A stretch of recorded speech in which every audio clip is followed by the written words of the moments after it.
পুলিশের গাড়িতে তৃণমূল নেতা সাসপেন্ড করা হলো আইসিকে। পুলিশের গাড়িতে চেপে দলীয় কর্মসূচিতে যাচ্ছিলেন নৈহাটির পুরপ্রধান। কমিশনের নির্দেশে সাসপেন্ড করা হলো নৈহাটি থানার আইসি মহাবীর বেরাকে। আমি আরো বিস্তারিত এই নিয়ে জানবো, সরাসরি কথা বলবো। রুমা পাল আমাদের প্রতিনিধি রয়েছেন। তার আগে এই ছবি আপনারা দেখতে পাচ্ছেন, যে ছবি অর্জুন সিং পোস্ট করেছেন। রুমা, এইটা আমাদের জানাও যে কমিশনের তরফে, জাতীয় নির্বাচনের কমিশনের তরফে এই পদক্ষেপ কি কারণে গ্রহণ করা হলো?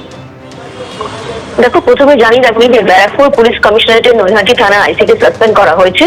অভিযোগ ছিল মনোনয়ন প্রক্রিয়ার সময় নৈহাটি পুরসভার চেয়ারম্যান এবং রাজনৈতিক নেতাকে তিনি নিজের গাড়িতে করে এসডি অফিসে নিয়ে যান, এবং কমিশন প্রথমেই কিন্তু জানিয়েছিল যে নির্বাচনের সময় কোনো সরকারি আধিকারিকের পক্ষপাতদুষ্ট ভূমিকা দ্বারা বরদাস্ত করবে না। এবং এই অভিযোগ আসার সঙ্গে সঙ্গে, অর্থাৎ দেখা যাচ্ছে যে অর্জুন সিং কিন্তু এক্স হ্যান্ডেলে পোস্ট করে নির্বাচন কমিশন এটা অভিযোগ করেছেন, এবং সেক্ষেত্রে দেখা যাচ্ছে যে পোস্ট করেছেন যে রাজ্য পুলিশ কিন্তু রাজ্য পুলিশেই থাকবে, এবং তিনি বলছেন যে Ashok Chatterjee chairman of Naihati municipality, এবং তিনি তৃণমূল নেতা, যেখানে দেখা যাচ্ছে যে পুলিশের গাড়ি থেকে তিনি নামছেন এসডি অফিসে ব্যারাকপুরে, এবং এই গাড়ি ব্যবহার করা হয়েছে নৈহাটি পুলিশ স্টেশনের। এবং সেক্ষেত্রে এটাও ঠিক যে বারবার এই অভিযোগ করার সঙ্গে সঙ্গে কিন্তু নির্বাচন কমিশনের নজরে আসে, এবং তারপরেই কিন্তু এই সিদ্ধান্ত নেওয়া হয় এবং আইসি কে সাসপেন্ড করা হয়। ধন্যবাদ রুমা।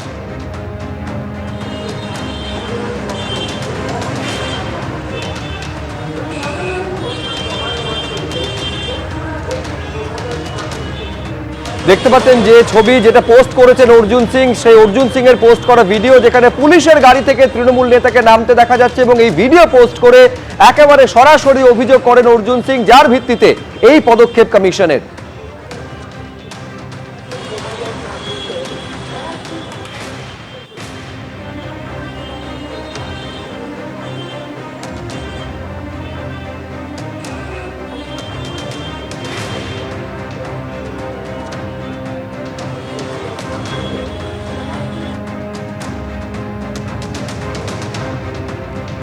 দেখতে পাচ্ছেন আইসি কে সাসপেন্ড করেছে নির্বাচন কমিশন। প্রথম থেকে এটা স্পষ্ট করে দিয়েছিল কমিশন যে কোনোভাবে একদিকে যখন বাহিনী কোনো রকম আতিথেয়তা কোনো গ্রহণ করবে না, তেমনি পুলিশের পক্ষপাত দুষ্ট আচরণের অভিযোগ সেটাও কমিশন বরদাস্ত করবে না।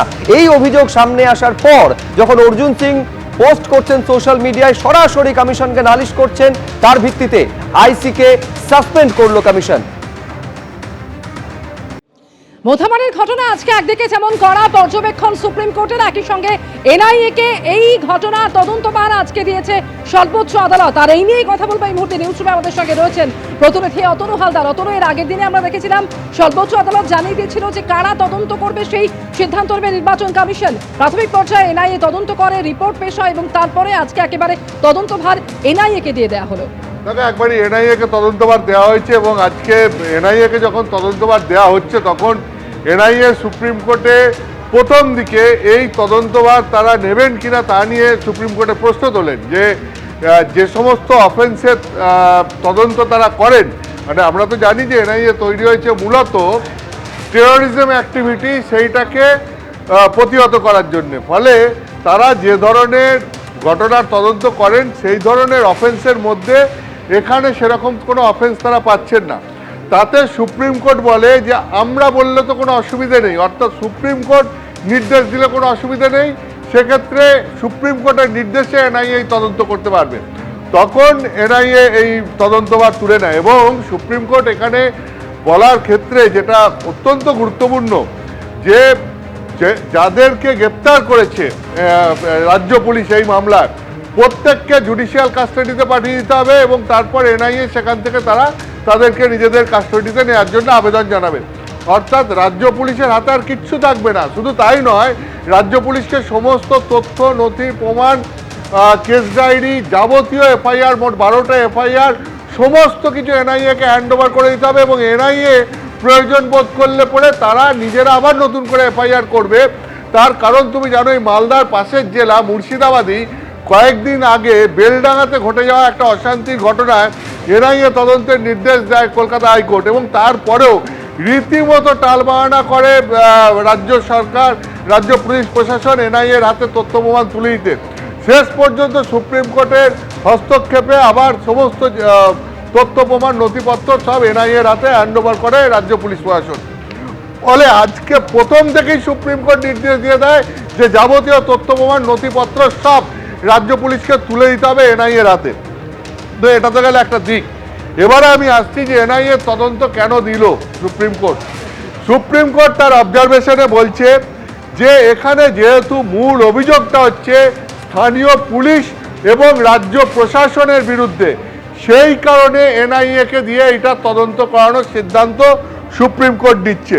এবং শুধু তাই নয়, সুপ্রিম কোর্ট বলছে যে ঘটনা ঘটেছে, সুপ্রিম কোর্টের পর্যবেক্ষণ যে এটা মোটিভেটেড, এটা প্রি প্ল্যান্ড এবং ডিপলি ইনস্টিগেটিভ, অর্থাৎ যে এটা যেভাবে ঘটনা ঘটেছে পূর্ব পরিকল্পনা অনুযায়ী এবং এর শিকড় অনেক গভীরে, এই ষড়যন্ত্রের শিকড় অনেক গভীরে, এটা সুপ্রিম কোর্ট তার পর্যবেক্ষণে বলছে। তোমার মনে আছে নিশ্চয়ই যে এর আগের দিন যখন মামলা হয়েছিল সুপ্রিম কোর্টে, তখনই সুপ্রিম কোর্ট বলেছিল যে এটা ক্যালকুলেটেড, ওয়েল প্ল্যান্ড এবং ডেলিভারেট অ্যাক্ট। এবং আজকেও সুপ্রিম কোর্ট বলল যে এটা একদম পূর্ব পরিকল্পিত এবং এর শিকড় অনেক গভীরে। সেই কারণে সুপ্রিম কোর্ট মনে করছে যে এই ষড়যন্ত্রের পেছনে কারা রয়েছে, কারা ঘটালো, কিভাবে ঘটলো, এটা কেন ঘটলো, এই সমস্ত কিছু বেরিয়ে আসুক। এবং একই সঙ্গে রাজ্য পুলিশ প্রশাসনের কেন এত দেরি হলো এই জুডিশিয়াল অফিসারদেরকে ঘেরাও মুক্ত করতে, সেটাও এনআইএ তদন্তের মাধ্যমে বেরিয়ে আসুক। এনআইএ তদন্তের মাধ্যমে বেরিয়ে আসুক যে এই যে পুলিশ প্রশাসনের এই যে ক্যালাসনেস, এইটা কেন। কারণ সুপ্রিম কোর্ট মনে করছে যে এটা পুলিশ প্রশাসনের ব্যর্থতার জন্যই জুডিশিয়াল অফিসারদেরকে এই সিচুয়েশনের মধ্যে পড়তে হয়েছে। ফলে এটা সুপ্রিম কোর্টের দিক থেকে দেখতে গেলে সুপ্রিম কোর্ট আজকে যে নির্দেশ দিল সেটা অত্যন্ত কড়া নির্দেশ। এবং সুপ্রিম কোর্ট মনে করছে যে এক্ষেত্রে যদি সত্য উদ্ঘাটন করতে হয় তাহলে নিরপেক্ষ কোনো সংস্থাকে দিয়ে তদন্ত করাতে হবে, এবং সেই জন্যই এনআইএ তদন্তের সিদ্ধান্ত। এরপরে আমি তোমাকে আর দুটো জিনিস বলবো যে আজকে সুপ্রিম কোর্ট বুঝিয়ে দিয়েছে যে রাজ্য পুলিশ প্রশাসনের অফিসারদের ওপর সুপ্রিম কোর্ট কতটা ক্ষুব্ধ।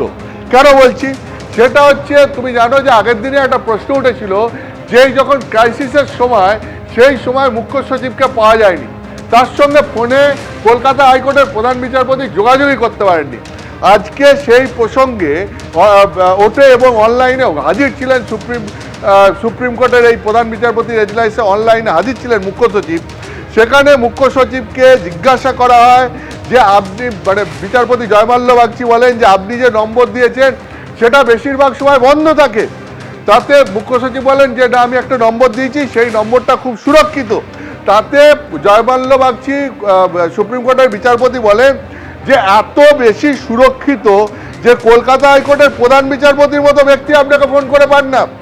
ফলে কলকাতা হাইকোর্টের প্রধান বিচারপতির কাছে গিয়ে আপনি ক্ষমা চান, আপনি কারোর সঙ্গে যোগাযোগ রাখেন না, সবাই আপনার অন্ধকারে থাকে। যেখানে নির্বাচন কমিশনকে দায়িত্ব দেওয়া হয়েছে যে এই কাজ করার জন্য, সেই নির্বাচন কমিশনের সঙ্গে আপনারা যোগাযোগ রাখেন না।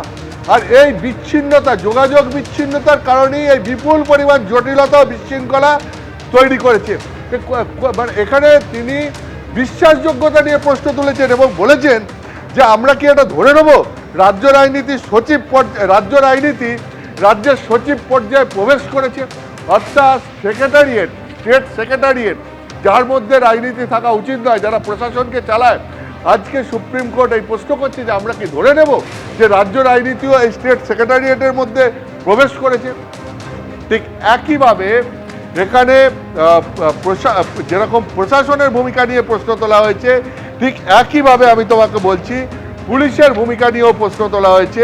তার কারণ সুপ্রিম কোর্ট মনে করছে যে এই পুলিশ যদি আরও আগে ব্যবস্থা নিত, লোকাল পুলিশ যদি সঠিক সময়ে অ্যাক্টিভ হতো, তাহলে পরে এই ঘটনা অ্যাভয়েড করা যেত। তো এইটা হচ্ছে আজকে মূলত সুপ্রিম কোর্টের পর্যবেক্ষণ এবং রায়, যে কারণে সুপ্রিম কোর্ট এই ঘটনায় এনআইএ তদন্তের নির্দেশ দিল।